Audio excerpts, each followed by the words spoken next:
H22 engined Accord Type R, which was a similar sort of thing with VTEC as well. Obviously, it was about 90 feet longer than a Honda Civic EP3, but it was a right old boat.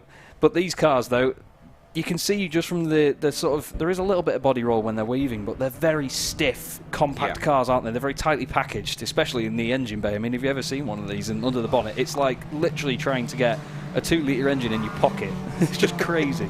But they are fantastic engines. They sound great, and also it's why you see pretty much engines from cars like the Civic Type R get inserted into cars like Lotus Elise and stuff like that, because they are such reliable engines. And you can give them a lot of abuse in terms of, you'd be surprised how much horsepower you can put into an engine like a K20 engine or engine that you get from a Civic Type R or something like an S2000 or Integra Type R. They do take so much strain, so much pressure, because they're revving so high so often, and so not only does it mean that they're quite reliable in many cases, but also as well, as we've rightly pointed out, they make such a sensational noise. Oh god, yeah. Well, I used to have a friend with a 350 brake horsepower supercharged EP3, and that was ridiculous. And I'm going to give a shout out to my friend Sam Burrows on this one right here, because he has a Fiesta ST Mark V, like we've seen, with a humongous wing on the back of it. It's a track day car that he uses, but that's got a Civic EP3 engine in it. I went out in it on the A500 bypass once, and it scared the life out of me because it is an insanely fast car. I mean, these cars, just as road cars, are fast enough. Oh, yeah. But, I mean,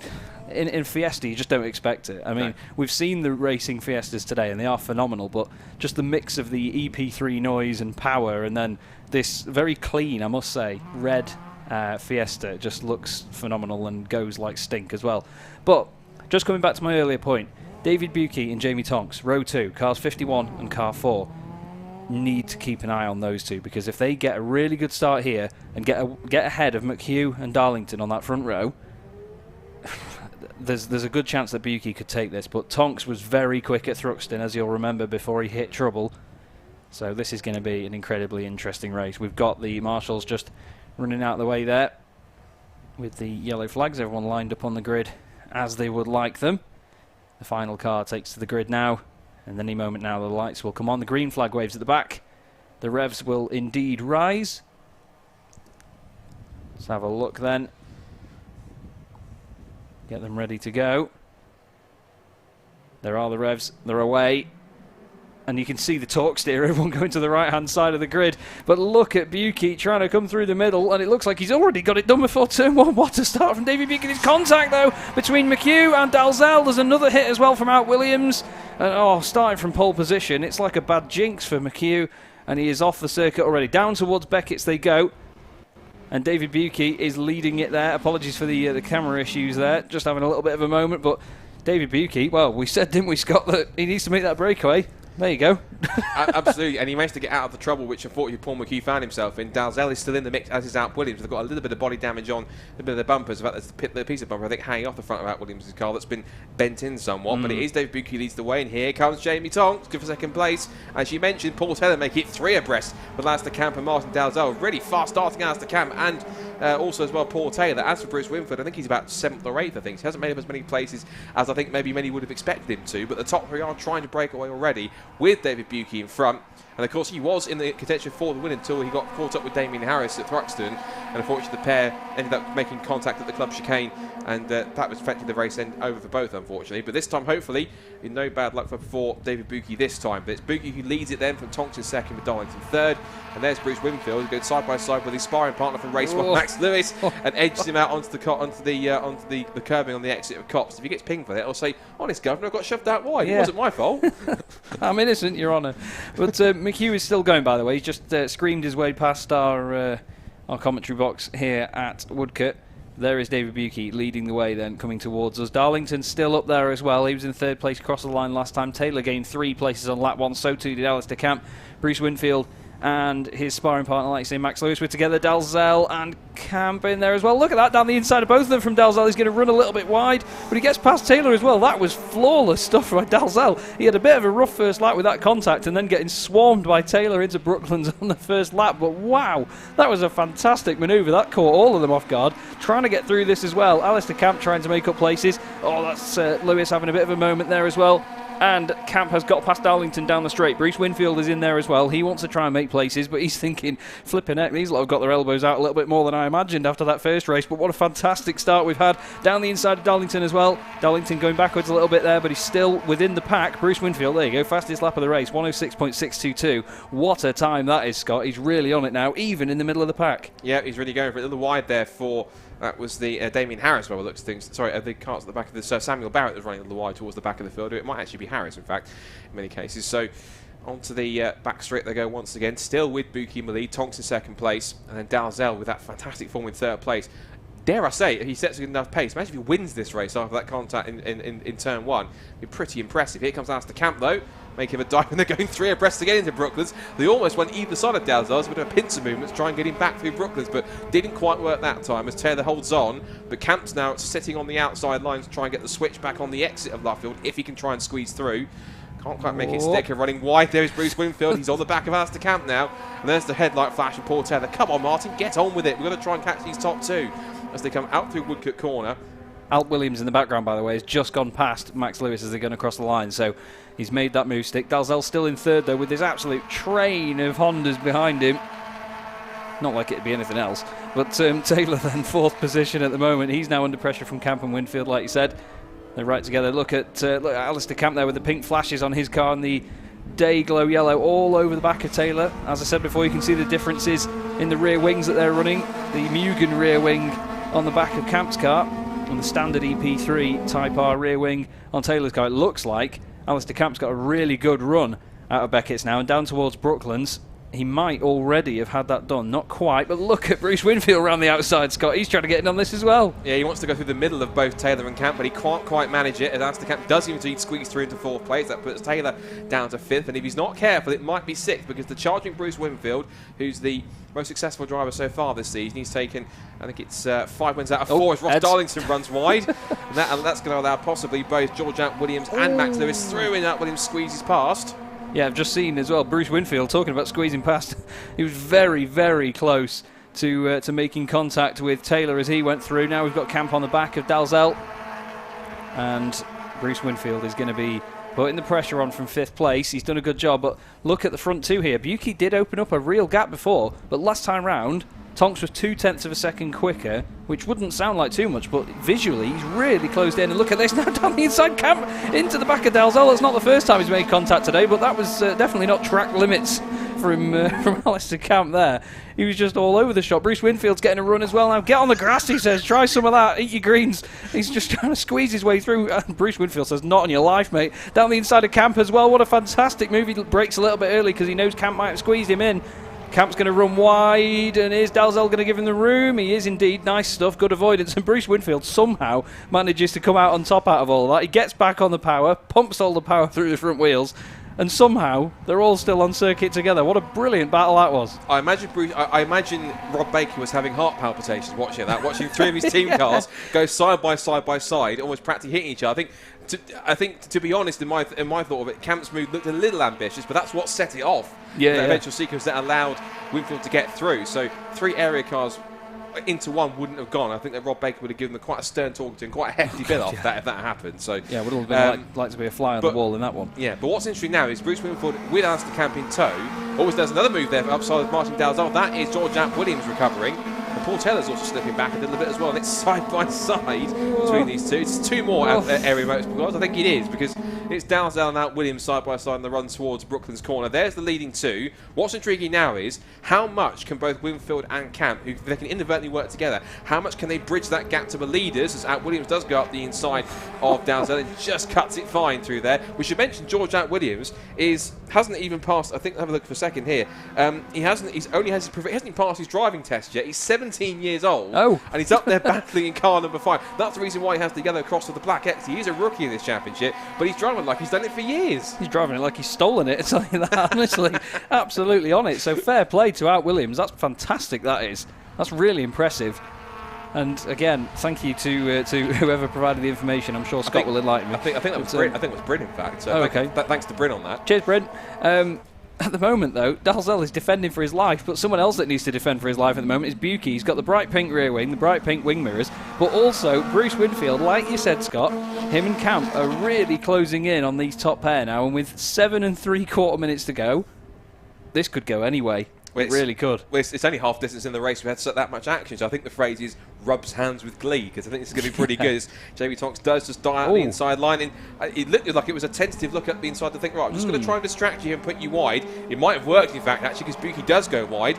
This puts Tonks onto his rear quarter as he goes through. But look at Bruce Winfield thinking, knock, knock, boys, I'm back in front, back in contention with a lead here. Let's see if I can make some progress. And now Tonks is going to put Buki under pressure. But the harder these two fight each other, the easier it's going to be by any day of the week for Bruce to get through. And the scrap for fifth is looking pretty tasty too, between looks like Taylor, Dalzell, Lewis and Darlington as they come up across the line. That's for sixth, in fact, because George Williams is in the top 5 now. Yeah, car 5, P5 at the moment.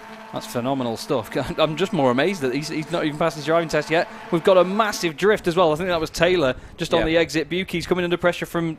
That's Tonks in second place. Apologies there, just a complete mind blank. Winfield, though, stick it to the inside there, all over the back of the number 4 machine, and now he's down the inside of Buki. This is going to get feisty, trust me, because Tonks has realised now, he's like, right, I can't mess about now in the background as well. Taylor's honestly exploring the track limits a lot here. You've also got Camp looking down the inside, and Bruce Winfield's ahead of Tonks already down the inside of David Buki. How have you done that, Bruce? Honestly, that's absolutely phenomenal. He makes it work one way or another. Now you've got to think about what Buki's going to do here with having Alistair Camp just trying to come around the outside. That's not going to work at Luffield. Watch out for Tonks as well, nearly making contact there. Almost going 3 wide, but Tonks thinks better of it. In the background, the nose to tail as well. But these pair, as they go around Woodcote once again, Alistair Camp's got a great run out of Luffield, and I think he's going to be ahead before they get down to Copse. David Buki you might just see him slot back into line here, because he's got a car length over Tonks. Yes, there you go, he does. Although Tonks is still trying to look around the outside. George Williams is going to be watching in the background. He's actually really closing in on this fight as well. Last time round, he was only 1.6 seconds off the lead. So the top 5... barely covered by 2 seconds here. This is frightening stuff for the leaders, because they're just going to constantly watch the mirrors. I don't want to be the bearer of bad news to David Buki fans. I've just spotted on the timing screen. Car 51, 10-second penalty for an out of position start. Joking. So it never rains, but it pours with David Buki, does it? Every time he gets into position to win a race, something happens. And unfortunately, I'm afraid, out of position start for David Buki, that is a 10-second penalty. So what this means now is for one, we're back to square one what we were in race 1 between Winfield and Camp. Yeah. This effectively now becomes between Tonks and Alp Williams, you're absolutely right, has caught these up. He's at a personal best from the on that last lap, 1 minute 6.425.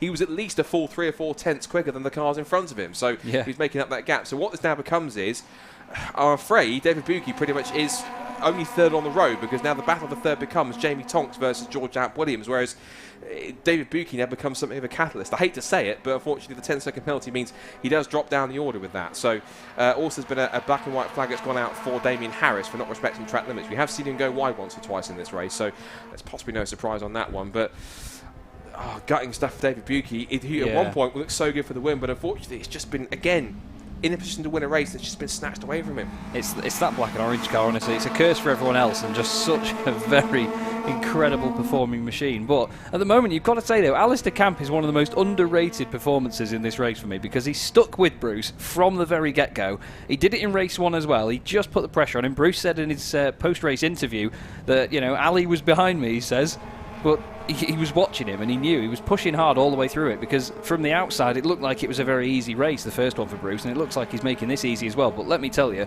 he is definitely working hard in that car. You could see it cocking a wheel through Brooklands and through Luffield as well. Back round Woodcote one more time. We've got 4 minutes of the race to go. Buki still holding on to third. Tonks has actually been closed in on by car 5 P5 at the moment. George Williams, so it's car 4 P4. Car 5 P5. I've only just realised down the inside, though, Al Williams says, yeah, look at this. Down the inside he goes. Maybe a bit of a touch there, or a bit of a slide from Al Williams. They both just check the track limits lasers if they've got them in the curbs. Well, that was very, very forceful by Al Williams. But look at this, though, from Alistair Camp. I think you might have to think at this point, in terms of tyre life, I know that they're not going to go off massively over a short race like this, but even still, from being at their optimum performance, Bruce is feeling the need to break the slipstream here. He knows that Alistair Camp's coming here for him to try and take this race lead. Maybe Bruce has just overdone it a bit on the tyres, just trying to get through the field here, because Camp seems to just have a lot more confidence. And look at the turn-in. he's really got it hooked up here, and Bruce has not got this all his own way as we first thought he might. Oh, and up for third. Meanwhile, that was happening. George Williams is up into what is now third place because the penalty has been applied to David Buki's car. So I'm afraid he's now dropped down to what's showing on the timing screen as 9th place. So that's gutting for David. I genuinely feel for David on that one, but unfortunately, if the rule is the rule. If you're out of position, that is a penalty. So unfortunately, he is the one that will have to settle for what is now 9th place. But you're absolutely right with Alistair Camp on that one. He really has stuck with him throughout that whole sequence. They started back on the 5th row together, being first and second with the top 10 reversed. Yeah. So, and making that sequence up through the field together is key. But I think Alistair possibly, as you say, it's a good point with the tyres. I mean, they're running Dunlops here this season, while the last couple of seasons they're running MRF. So they've had to change the tyre supply to fit in line with everything else with the VW Cup and TCR, TCT, which is all of the whole collective of Maximum Motorsport and Stuart Line. So, and they have been making some good feedback on these Dunlop tyres. It's intriguing to see just how much of a difference in performance it's making, and also overall how much great racing these tyres are providing. As Camp does take a small peek up the outside line, and again, this is going to be nerve-wracking stuff for Rob Baker with two of his leading cars battling for the lead. He'll be supporting them both. I'm sure at deep down he won't care which one wins. He's just hoping, just please get home without any contact, because he wants to take his cars back home to his workshop with minimal to no damage, please. And I think these guys are certainly obliging for that. We're going to get 2 more laps here at Silverstone underneath these beautiful clear blue skies and beautiful warm sunshine. Perfect day, perfect weather for motorsport this afternoon. And going into Copse Corner, Camp is still applying that pressure, and he's going to keep on pushing him here for the next minute and a half, I'm pretty certain. And Bruce Winfield is going to keep looking his mirrors here and carry on driving defensively, because if he's not careful, he's going to get pounced. He is indeed, and like I said before, in his post-race interview, he made it very clear that he was watching his mirror and that he knew that Alistair Camp was trying to get there. Alistair takes a bit of a later apex there at Beckett's, tries to get the run, and he's going to get into the slipstream now.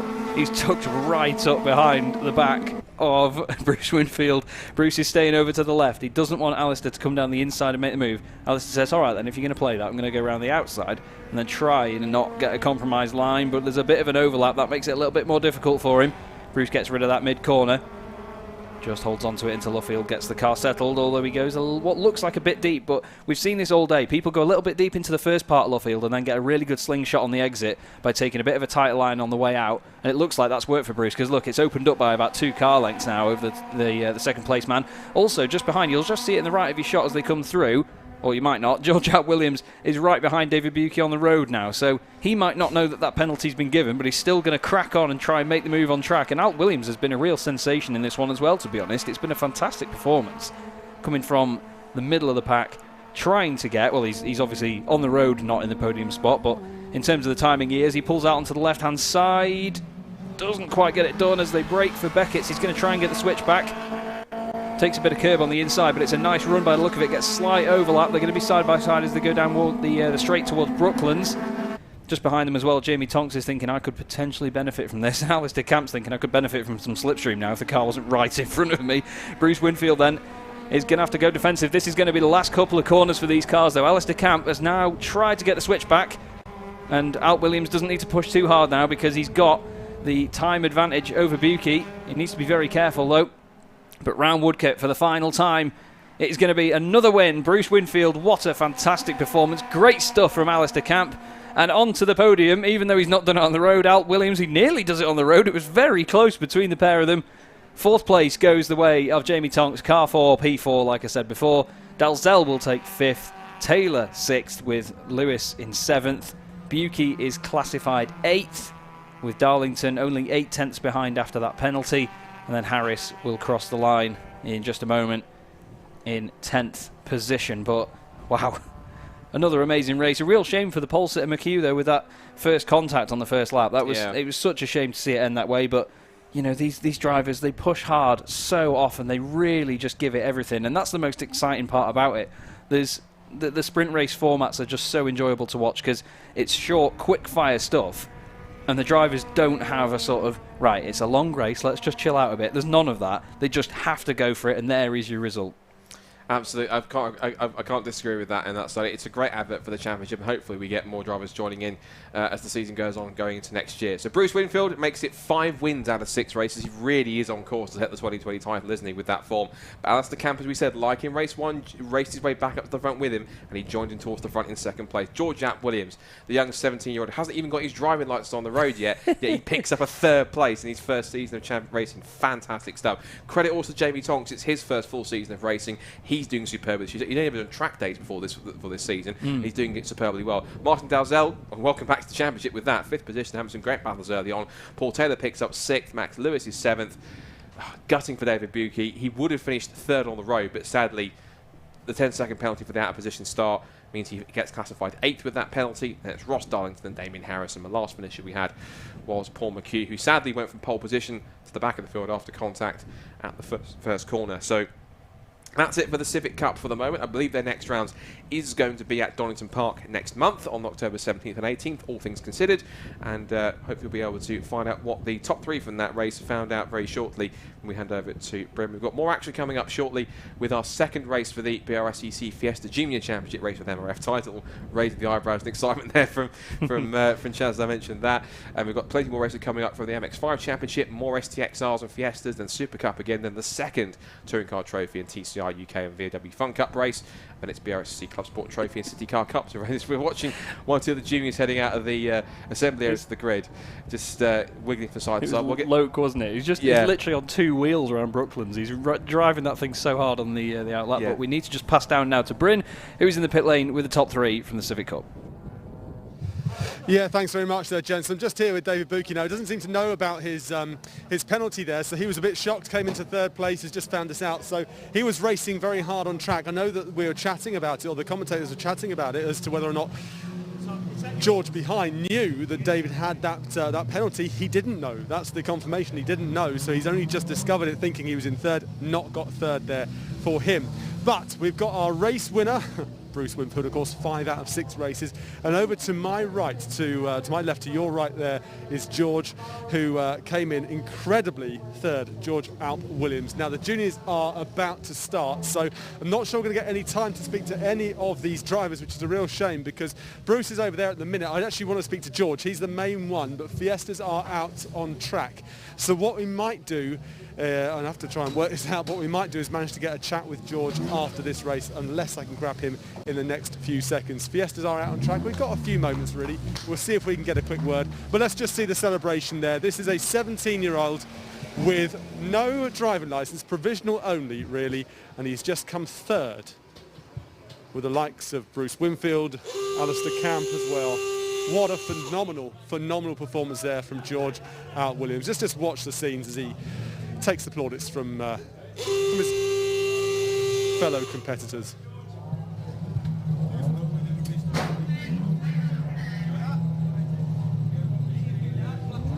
Well, the Fiestas are just heading off now on their outlap. We only got about a minute, something like that, so we won't be able to get an interview with any of these drivers. We know what Bruce will say. Well, it was tough, but he won the race. He did that. 5 out of 6. Alistair Camp really had to work hard. But the man of the hour, just over to our left, let's just take a look at him for a second. It is George Alp Williams getting his podium, his 3rd place there. What a phenomenal drive from that man. And yes, it was David Buki who thought he'd got himself a 3rd place, but unfortunately starting out of position meant he got a 10-second penalty. Great race from them all. We're heading back to the commentators, though. We won't be able to get the interviews in here, but we'll head back to the commentators for the next race, the Fiesta Juniors. In theory, George could race in the Fiesta Juniors, but he's not. But over to the commentators for the next race here from Silverstone, the Fiesta Juniors from the BRSEC.